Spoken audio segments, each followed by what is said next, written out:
Olá, seja bem-vindo ao Xamãs Connect, Congresso Internacional de Xamanismo na Internet.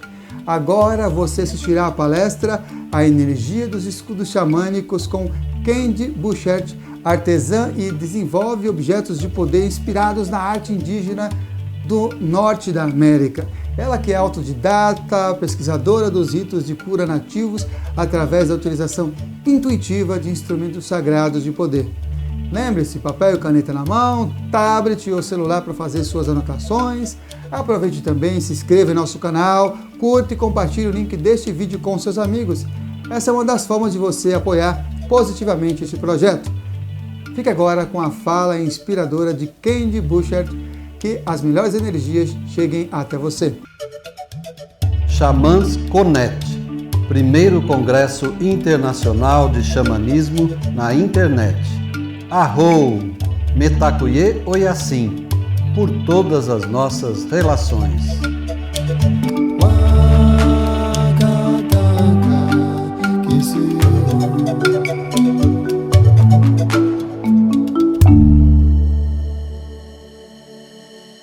Olá pessoal, sou a Candy, sou terapeuta holística e artesã, trabalho com arte sagrada, artesanato xamânico, né? Fazendo tambores, escudos de cura e outros tipos de artefato. Então, o xamanismo, para mim, é uma forma natural de viver. É uma forma que está no dia a dia de cada pessoa. Você está conectado com a natureza, você está conectado com todos os elementos, você está conectado com todas as direções no seu caminhar diário, né? Então, o xamanismo seria isso para mim. A energia ou qualquer coisa que você vai trabalhar energeticamente precisa ter foco e intenção, né?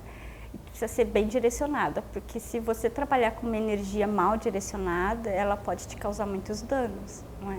Dá um exemplo do fogo, né? Se você coloca uma lupa, né, irradiando a luz do sol, vai queimar o que está abaixo, né? Como os cacos de vidro no mato que queimam, causam incêndios, né? Então, se você não souber direcionar a energia que você está trabalhando, ela vai ficar pipocando que nem bolinha de ping-pong. Para todo lado, vai cair no chão aleatoriamente, sem foco nenhum, né? Vai ficar perdida, batendo em tudo que é lugar. Diferente de quando você pega essa mesma bolinha de ping-pong e você vai ter um foco direcionado. Você sabe onde você quer acertar, então você vai acertar do outro lado da quadra para fazer ponto, não é? Para ganhar o jogo. Então, para mim, é mais ou menos assim a energia.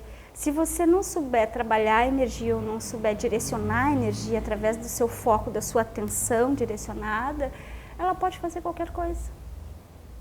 Sim, tem várias maneiras de se trabalhar a limpeza energética, né?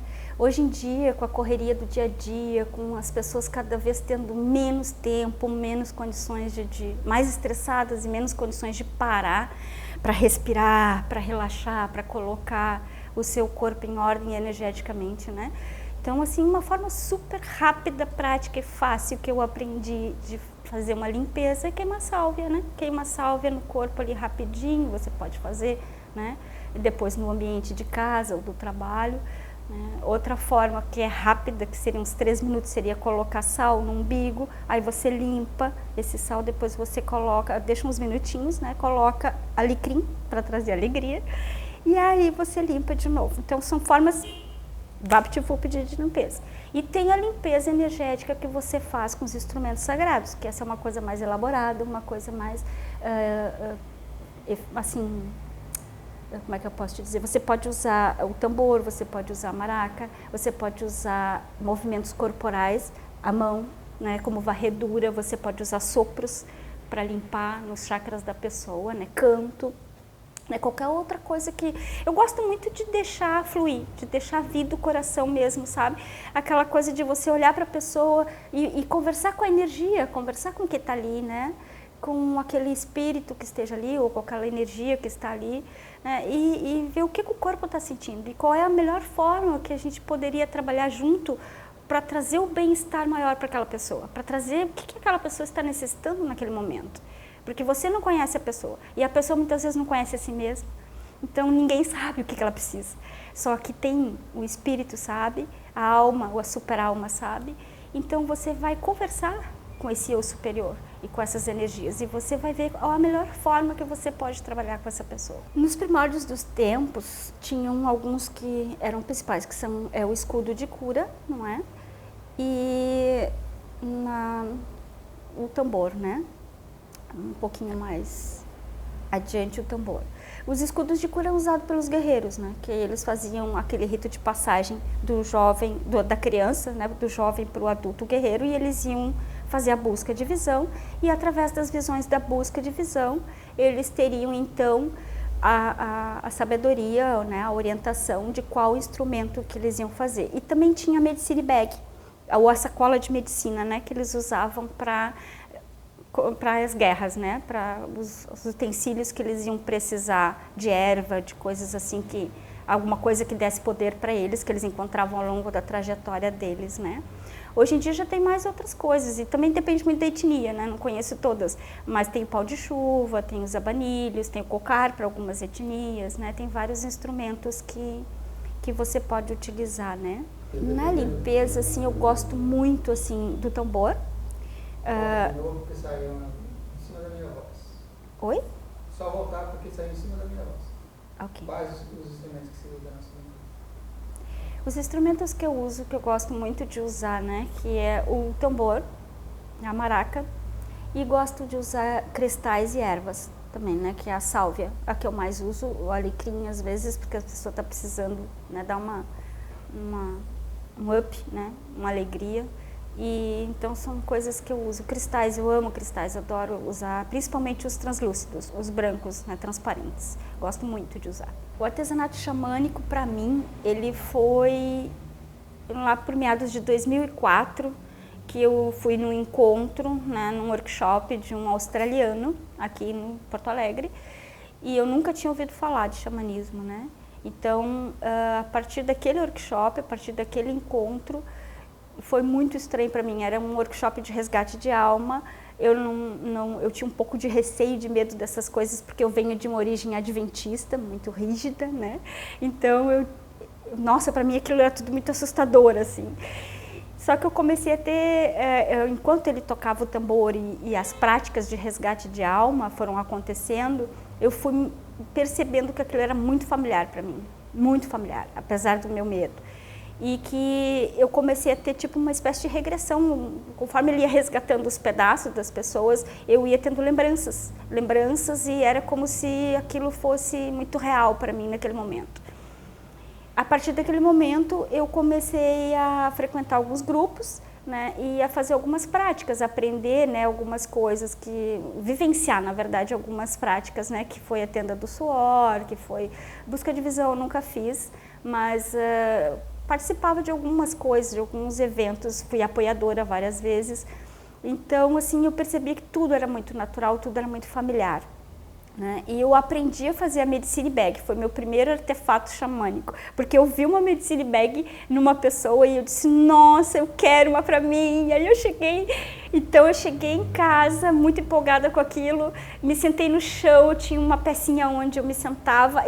Depois que eu aprendi o xamanismo, que eu conheci, eu chegava em casa, me sentava todo dia após o trabalho, nessa pecinha, nesse quartinho, pegava uma panela de ferro, pegava uma colher de pau, enrolava num pano e tocava, porque eu queria saber como é que era aquilo.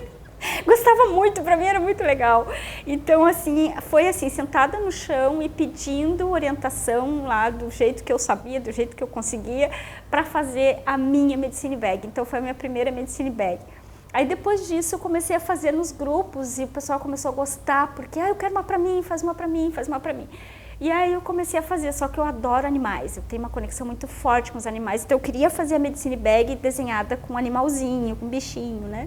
Então aí comecei a fazer as medicine bags para animais de poder, né? Os totens, né? Ali nas medicine. E assim foi surgindo. Depois eu tive um relacionamento com uma pessoa, fiz uma parceria, né, de artesanato xamânico. Ele fazia os cachimbos, morava em São Paulo, eu fazia as medicine bags e as partes de couro, né, os escudos. E aí a gente juntou e resolveu aprender a fazer o tambor. Só que assim, ele tinha feito uma oficina de tambor e aprendido a fazer o tambor, só que o aro a gente não sabia. Como vai fazer o aro? Eu não sei. Vamos ver. Senta no chão de novo. Vai lá, reza, pede, fala. É assim que faz o aro. E aí a gente começou a pesquisar material, comprar material e não sei o quê, e aí a gente começou a fazer os tambores. Então, para mim, por isso que eu sempre costumo dizer assim, que eu sou muito intuitiva, eu sou xamã por intuição, quer dizer, xamanismo para mim é por intuição. Então, é de coração, é de alma, é de espírito, e aí eu vou atrás das coisas que eu preciso para fazer, né? Os escudos, como eu tinha comentado antes, no início, lá nos primórdios dos tempos, né? Os índios, principalmente os norte-americanos, eles usavam os escudos para guerra, né? Para cavalgar, para se proteger do inimigo e tal. Então existiam duas espécies de escudo. Tinha o escudo de proteção, que era para eles se protegerem nas cavalgadas, e tinha um escudo de cura, que era para eles se protegerem espiritualmente. Né? Então eles não usavam para se proteger, eles usavam no cavalo, assim, do lado, ou nas costas deles, assim, eles usavam um artefato ali, geralmente no cavalo pendurado, assim. E o que eles colocavam nesse escudo? Eles colocavam a energia, né? Aquela coisa que eles sabiam que ia proteger, que foi ao longo da vida deles, desde a infância até a fase do guerreiro. Eles tinham encontrado em algum lugar uma unha, uma pena, uma pedra, alguma coisa que tinha na sacola de medicina deles, que eles sabiam que ia trazer essa proteção, que ia trazer esse poder para eles, né, da guerra, né, de vencer uma guerra, de lutar, de ter coragem, né?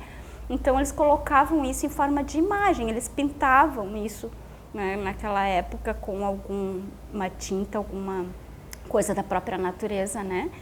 Então, hoje, o escudo de cura, ele é mais usado nas tendas, nas casas, né? Na casa de um casal recém-casado, por exemplo, se um casal recém-casado coloca um escudo de cura com a figura de uma águia na porta de sua casa, ele está dizendo que eles se tornaram um casal independente, um casal que vai poder caminhar com as próprias pernas e ter a sua própria vida, né? Uma outra vida que não aquela dos pais, né?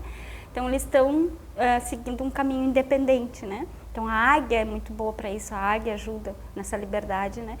E também para dizer, né, bota na porta da tenda se ele quer que a pessoa não entre, se ele tem uma reunião de família ou é um momento que não é oportuno para uma visita externa, né? Ele vai colocar aquele escudo na frente da porta da tenda, né? Então, eles usavam isso para isso e hoje é usado assim dessa forma. E o mais assim que eu faço, no caso, o meu trabalho com escudo de cura, ele vai trabalhar essa parte espiritual, essa parte da energia de proteção e de cura, né? Por isso eu falo assim, escudo de proteção e cura, porque ele tanto vai te proteger, quanto ele vai te ajudar a tu olhar para as tuas coisas, a tu olhar para a tua energia e ficar sempre atento ao que está rolando, o que está acontecendo, se vai precisar observar alguma coisa, né? Os nossos instrumentos de poder, seja ele qual for, ele conversa conosco, ele nos diz como estão as coisas. Então, se você estiver atento, estiver presente dentro do seu próprio corpo, né, seus pensamentos não estão fugidios, porque às vezes a gente está assim, né? A gente está em casa lavando uma louça, fazendo uma comida, fazendo alguma coisa ou até no trabalho, você está ali com o corpo, mas o pensamento está longe. Então, onde está o pensamento, está a energia, então quer dizer que você não está dentro do seu corpo, né? E casa vazia, entra qualquer pessoa, não é? Então a gente faz isso, a gente se protege, se colocando dentro, estando presente, estando na auto-observação. E os instrumentos, os artefatos, eles conversam com você, eles falam com você, né? Então é um instrumento, para mim, é muito importante ter, principalmente em casa ou no seu ambiente de trabalho. Você não vai estar carregando na rua um escudo onde você vai, isso era feito lá antigamente, mas você pode ter na sua casa, você pode ter em cima do bercinho do seu nenê um escudinho pequenininho, recém-nascido, bota lá um escudinho com a energia de proteção para aquela criança, que aquela criança tenha bons sonhos, que aquela criança não precise passar, né, por pesadelos ou coisas assim, né? Então, é quase a mesma coisa que o filtro dos sonhos, né? Só que tem algumas diferenças, assim, né? E eles vão trabalhar com você o tempo inteiro, energeticamente, na sua casa, né? Ou no seu ambiente de trabalho. Assim, na configuração dele física, o escudo, ele é todo de couro, ele é todo fechado, num aro de madeira, com penas, né? E a imagem, o desenho, você pode desenhar nesse couro. E o filtro dos sonhos, ele é feito com tecitura tipo uma teia de aranha, né? Ele tem um furinho no meio, que é onde vai passar a energia para filtrar, para não deixar passar nada que seja ruim. Então, a teia de aranha é como a teia de aranha mesmo, ele vai captar tudo que é impureza, né? aqueles bichinhos, aquelas coisinhas, para que não entre aquela energia. Então, a diferença é mais no formato, né, físico. É tanta coisa, tanta informação, não só de livros como na internet também, aonde você quer, você tem informação, né? E eu sou muito grata a essa tecnologia da informática, porque é através dela que a gente se conecta, que a gente pode conversar com um irmão, seja ele onde estiver. Eu converso com o Bu Montenegro lá nos Estados Unidos, né? Eu converso com outras pessoas de outros países, então, através da internet. Então, isso troca experiência, você... Nossa, é vasto o universo. Se você tem uma dúvida quanto a alguma coisa, você quer ir lá e perguntar, você conecta e pergunta, né? Então, assim, livros que eu estudei ou que eu li quando eu comecei a caminhada, foi livros dos precursores mesmo, né? Michael Harner, Missy Eliade, né? C.G. Carly King, que foram antropólogos que descobriram isso, que foram pesquisar isso, né? O xamanismo e propagar isso depois nos seus livros ou nas suas práticas através do mundo afora, né? Então, acho que é bem interessante, porque é o princípio, é como começou, né? O beija-flor, pequeno beija-flor. Eu tenho 2 experiências assim bem interessantes com o beija-flor que me marcaram bastante. Mas desde que eu sou criança que o beija-flor me acompanha, assim, aonde quer que eu vá tem beija-flor, né? Não importa se tem flor, se tem árvore, se não tem, porque eles se penduram no fiozinho da luz mesmo e ficam por ali trinando para me chamar a atenção. Então, eu tive várias ocasiões onde eu recebi penas de beija-flor, inclusive beija-flores mortos, que as pessoas me traziam para mim encaminhar o espírito. E, nossa, aquilo me deixava muito chocada. Eu não sabia por que estavam fazendo aquilo. Depois eu fui entendendo as mensagens que o beija-flor me trazia, né? E teve uma ocasião que o beija-flor entrou dentro do meu quarto e começou a se debater, né? E eu disse assim, nossa, não faça isso, você vai se machucar. Não faça isso. Eu digo, se acalme que eu preciso te pegar para pôr para a rua. E sabe, naquela ansiedade, porque aquele bichinho ia se machucar, porque ele é muito frágilzinho, muito pequenininho. E aí ele simplesmente, para minha surpresa, parou. Se acalmou e ficou em cima do roupeiro, assim, paradinho. E aí eu consegui subir na cadeira, pegar o beija-flor. E eu não estava acreditando, porque é difícil pegar um beija-flor. O beija-flor não para, né? Ele está sempre voando. E eu peguei ele na mão e fiz carinho nele, conversei com ele alguns minutinhos e depois fui na área da minha casa e fiz assim, abri a mão para ele voar. E ele voou tranquilamente, ficou pertinho, assim, numa árvorezinha que tinha pertinho de mim. Sacudiu todas as asinhas assim, trinou. Depois ele voou, então assim, para mim aquilo foi muito marcante, foi uma das situações mais marcantes com o beija-flor que eu tive.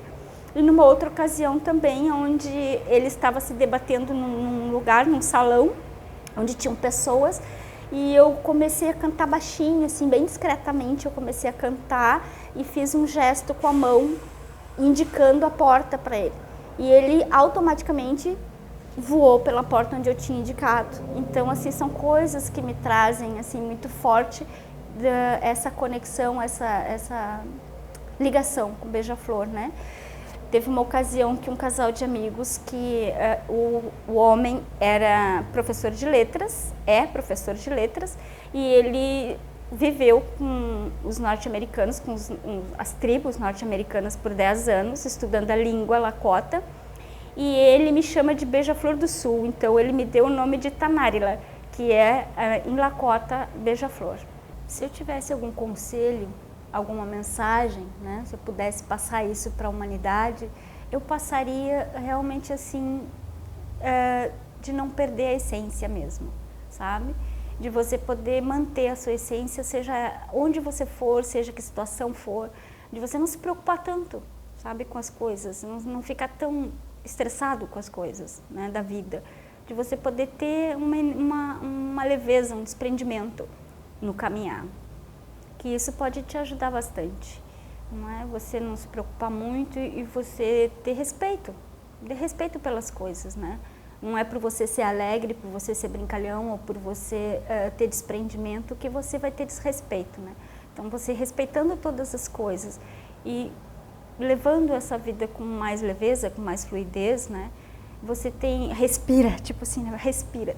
Porque você fazendo isso, você vai ter condições de se observar melhor e de observar melhor o que está ao seu redor, né? E a coisa mais importante para mim é a autoobservação. Porque você saber o que está acontecendo com o outro é fácil, mas você saber o que está acontecendo com você é difícil. Talvez o caminho mais difícil. Então, assim, conheça-se, observe-se, esteja atento, esteja dentro, esteja presente e seja leve.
Gostou da palestra?